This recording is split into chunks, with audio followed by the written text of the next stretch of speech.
What makes a good gateway game? Simplicity, approachability, agrarian societies with bored looking farmers? I've long struggled with this concept, and with time, I've come to more and more believe that really a proper gateway comes down to the person and the hook, the thing that best shows off what modern games can be. And for some people, that may be something really simplistic, but on the other hand, for others, it might be a game with a sprawling map and orcs hunting down hobbits from Dunlin to Barad-dûr. But there's something to be said about broad appeal that shows off the fun, engaging, and dynamic hobby that we all love in easily grasped terms, and that is exactly what Tenpenny Parks excels at.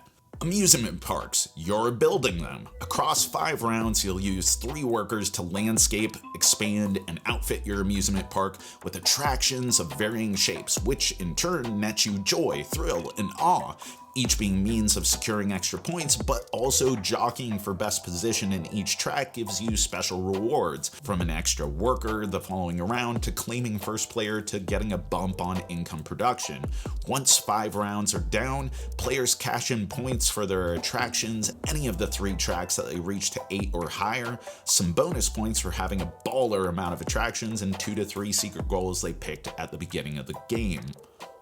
Important to your success is managing the game's tight economy, where by default, without the acquisition of specific income-producing attractions or by using workers to go to the bank and scoop some money, you only produce 3 measly bucks per round. And money is important not just for buying attractions, but for one of the coolest aspects of the game, which is advertising. See, not only do you get points and bumps on tracks for the attractions you buy, not only do you have to fit them into your park such that they don't overlap or even touch one another, you can also advertise at the end of each round for any of your attractions, paying money to get some additional points, which may be at a different rate depending on the attraction, which is a cool way of adding a nice little bit of cost and benefit analysis to the rides that are on display. This puts a greater emphasis on the central gimmick of the game, the rotating carousels set at the whims of the first player each round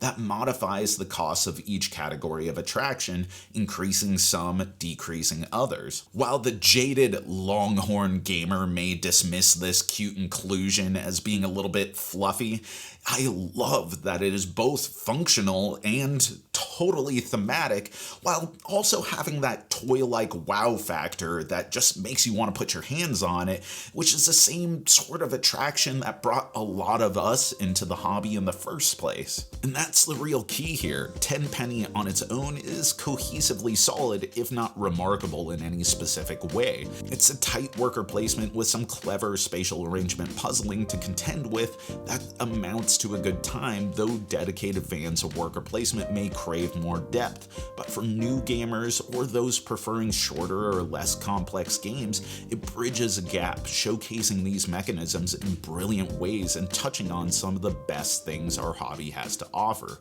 Smart, competitive interaction? Got it. Tough choices driven by opportunity costs? Totally. Some of the best output by Vincent Dutrait, one of the best illustrators in the biz? Oh yeah, and a well-realized, broadly understood theme? You bet your sweet 1920s groundbreaking shovel. It's a good game with great fundamentals and excellent table presence that's more than lightweight and less rigorous than a lot of its midweight contemporaries without sacrificing too much to get there. If I had any criticisms, even as someone who really values a tight under 60-minute game, I'd have preferred at least one more strategic path to follow, something to augment the decision space or how you might approach your park outside of the secret goals. I wish there were a bit more character to the different types of attractions, again making it feel like you were shaping something unique rather than just having unique shapes, but that's a horse of another color. As it stands, I've had nothing but positive experiences with the game, both with experienced gamers and those brand new to the hobby. I stand by that a great gateway game is more dependent on the gamer to be than it is the game itself, but Tenpenny Parks does a hell of a great job showcasing what makes this hobby so damn cool while still being approachable every step of the way. And that's our review. But let me know, what is your gateway game and what is the most wild, out there, unpredictable gateway game that you've presented to others to hook them into the hobby? Put it in the comments below. As always, thanks for watching, thanks for supporting, and thanks for being such an awesome community. You know that I've been Jack for the Cardboard Herald.